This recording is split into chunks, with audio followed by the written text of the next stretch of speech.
I have recommended to young Christians to read carefully the four Gospels. When we read the Old Testament, we begin in Genesis, and we find one man, Moses, and he writes about four great men, Abraham, Isaac, Jacob, and Joseph. But when we come to the New Testament, we have four men writing, and these four men present one glorious person. And if we are going to be acquainted with that person that we're going to be with forever, we must first of all become acquainted with his pathway here below and the wonderful things that are written concerning him in these lovely Gospels. Now, I might spend all the time in speaking about the difference in the Gospels and their accuracy and the many beautiful things in it. But I've been thinking a great deal about this Gospel by Luke. It's the only gospel that was written by a Gentile, and the only man that wrote who was a physician in the Bible. And he wrote more words in the New Testament than all the words that Paul put into his epistles. Luke is one of the outstanding persons in the New Testament. At the end of Paul's life, he said, "Only Luke is with me." And as I draw near to the end of my life, the Lord be not come, I have read more and more the writings of Luke. We can never become acquainted with the pathway of the Savior, but Luke gives us indications and gentle touches that touch our hearts concerning the beauty, as we've been hearing, of his pathway. And then in the Acts, if we hadn't the Acts, we wouldn't know anything about the beauty of a local assembly and how it operates. The Gospel lays the foundation, and the Acts tells us of our gathering unto him. Now, Luke's Gospel is different from Matthew. It's the Gospel of mountains. Gospel by Mark is the Gospel of the sea. The Gospel by John is the Gospel of the Lord in houses. But this lovely Gospel is the Gospel of the villages. There are 7 villages in the Gospel by Luke, and every one of them would repay our careful scrutiny. It begins with a village. We heard about his birth. But in Luke's Gospel, it begins with Bethlehem, where he was born. The wonder of his incarnation that our brother emphasized. The Gospel by Luke ends with another village. He led them out as far as to Bethany. And here we learn of the person of Christ going back to where he came. Without the ascension, we wouldn't know where he was. But he rose again and ascended to the right hand of God. So he was born in a village, setting aside the ordinary laws of generation, virgin birth. And he ascended from a village at Bethany, setting aside the ordinary laws of gravitation, and ascended to the right hand of the Majesty on high. Now, there are 7 villages in this Gospel. I'm not going to speak of 7 because I would never be asked back. I'd like to come. But I'm going to speak of one village, the village of Bethany. You know, it holds a very dear place in the hearts of the Lord's people.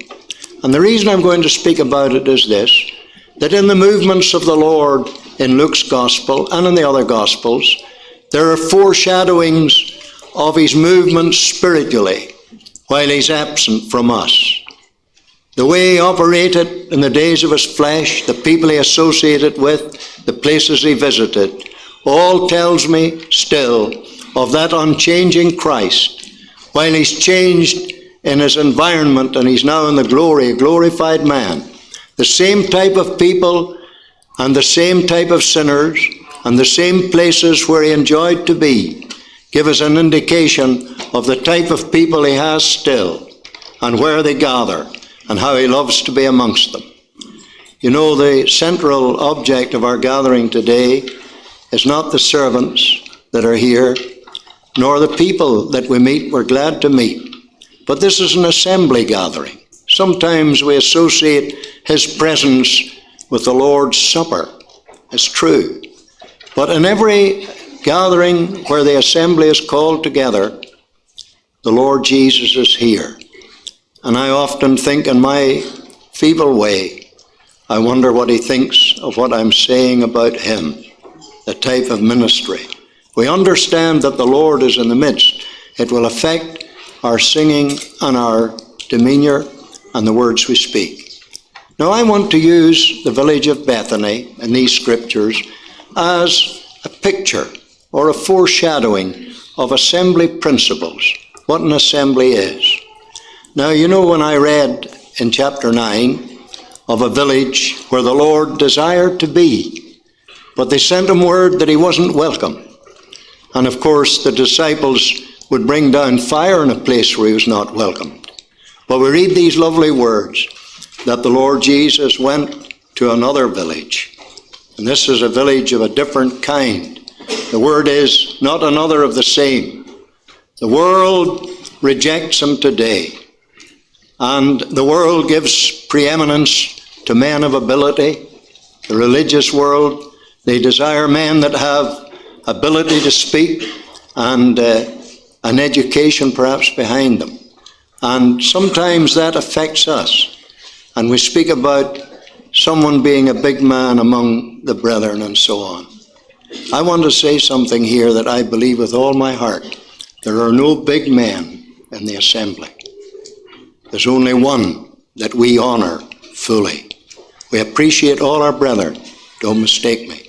But there's only one that must have the honor and the praise and the glory, our Lord Jesus Christ. All things in the assembly are for the glory not of men, whether they're able or not, but the glory is to him who wore the thorns on Golgotha's hill for our redemption. Now Bethany is a beautiful picture of assembly features. I couldn't speak of them all, but we'll look at these just as the Lord might help me. First of all, Bethany, different from villages that would not receive him. He walked up over the Mount of Olives. He spent many nights on it. When I visited the land, I said to my wife, there are many things here that might not be really accurate. I walk up over the Mount of Olives, and tears filled my eyes as I thought of him, because he spent, every man went to his own house.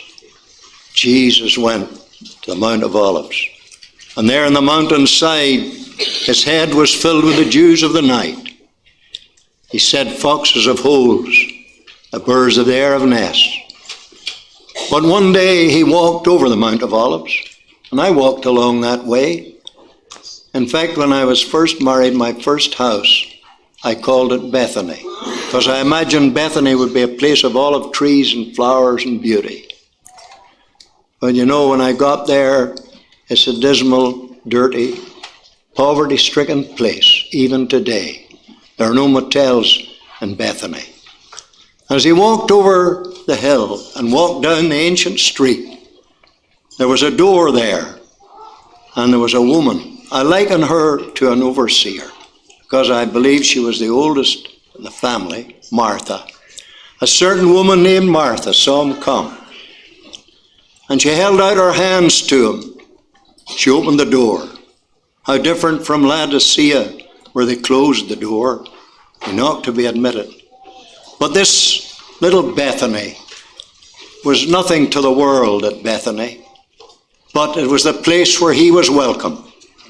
It was a place where he was loved, a place where his honor dwells. No, the assembly at the best, the assemblies are poor and weak. We don't have the numbers, some places only a few that gather. I sit down with little companies where are very few. But you know, there is one there that makes the difference. I want to speak now to little assemblies represented here where there's feebleness, and at times you're disturbed with the few in number and so on. He's always there. He's always there. And so he was welcomed. And today we have many failures as his people. Assemblies fail, and brethren fail, we all fail. But there's one thing we'd like to do, and that is we'd like to put out our hands and welcome him amongst us. Without him, we can do nothing. He's the center of our gathering. It's the place where the Lord was welcomed. But the sixth thing about it was not only the place of his person, but was the place where the word of God was read. Mary sat at his feet and heard his word. What marks a scriptural assembly? A love for the precepts. Not a love for entertainment, not a love for storytelling, but a love for the precious word of God. Oh, how we should love thy word. The beauty of the Savior, yes, but the beauty of the Scriptures, all falling into its parts. The more I read it and study it, after so many years, the more I see the beauties of the Word of God. And we desire his word.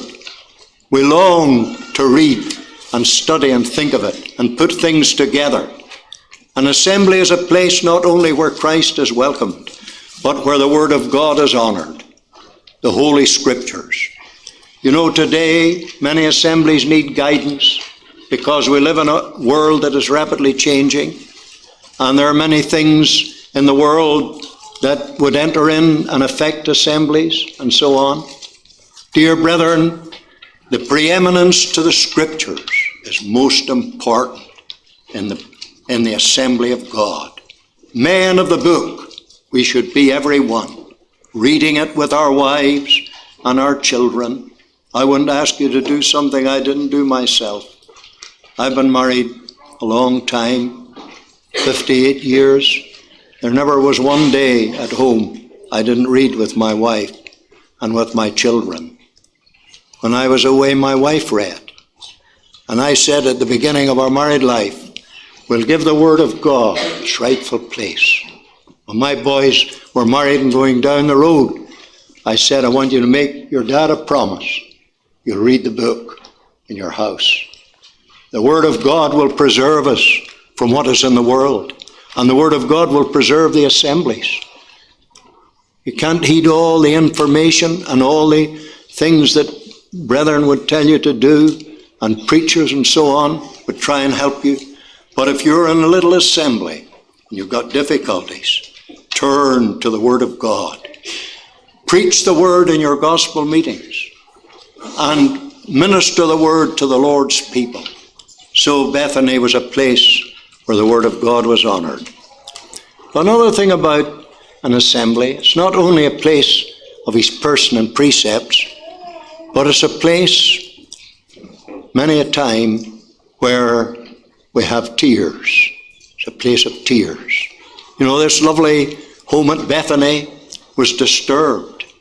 Why? Because there was something entered into that home that brought great sorrow, and that was the removal of one of their numbers. Now, I never go to assemblies now when I'm older. I've been a long time. In the year 1945, I was commended to the service of Christ. And I know many assemblies in this world. And when I go back to places and sit down, I can see men in my vision and sisters that adorned the doctrine of Christ. And one by one, they went away. I had to shed tears many times.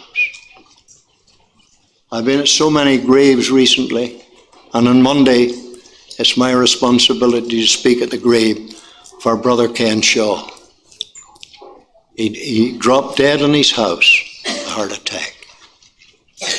I suppose he's one of the biggest businessmen amongst brethren in the city of Toronto. And he came here with nothing. But God honoured him in his business, and he honoured God in his business too. And today it's a weeping home. Death comes. Seats are emptied. Lazarus died. But listen, the assembly is a place where we have the sympathy of the Lord Jesus. Whenever loved ones are taken away and men are hard to replace, there are some brethren be very difficult to fill their place, and they're taken away. And I have seen a whole assembly weep at times. And I thought of this. that Jesus wept. The assembly is the place of the priesthood of our Lord Jesus Christ, a tender priest. We have not an high priest that cannot be touched with the feeling of our infirmities. He was in all points tried as we, sin apart. And in that he suffered, he is able to succor all them that are tried. We love to have friends that draw near to sympathize with us.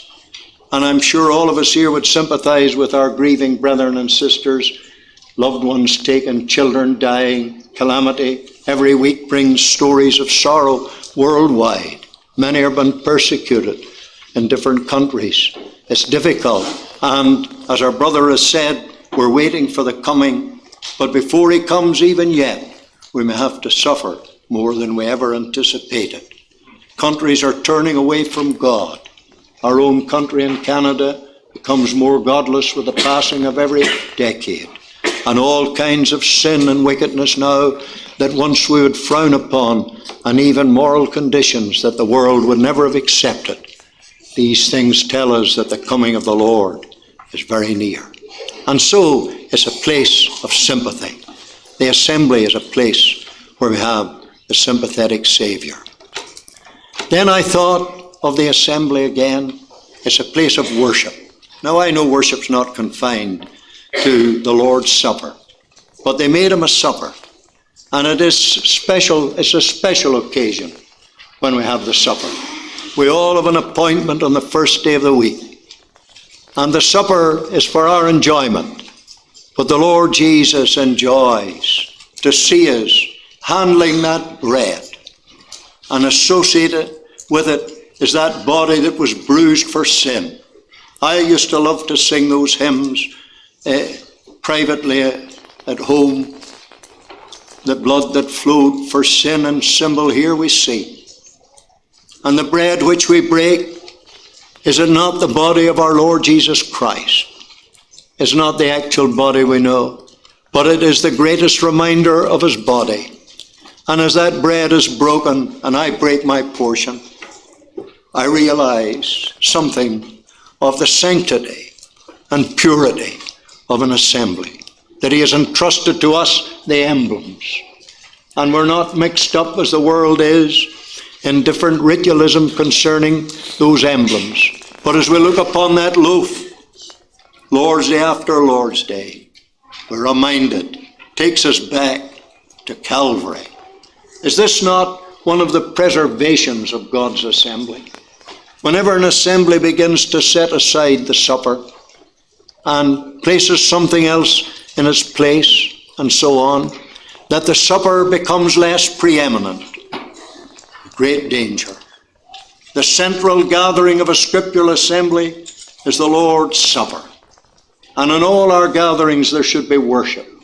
We worship the Father through the Son. We sing the praises of the Lord Jesus. There are those who are telling us we can't sing to the Lord Jesus. I sing to him every day.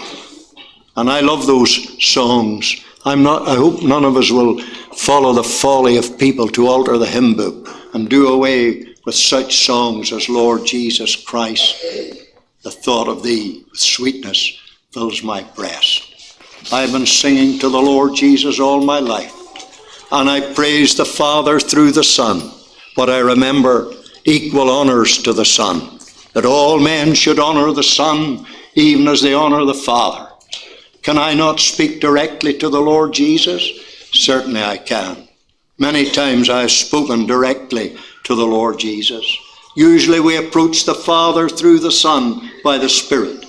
But there are times that we feel we can draw near to the Lord Jesus himself, because he was here and tested as we are, and he's able to succor them that are tried.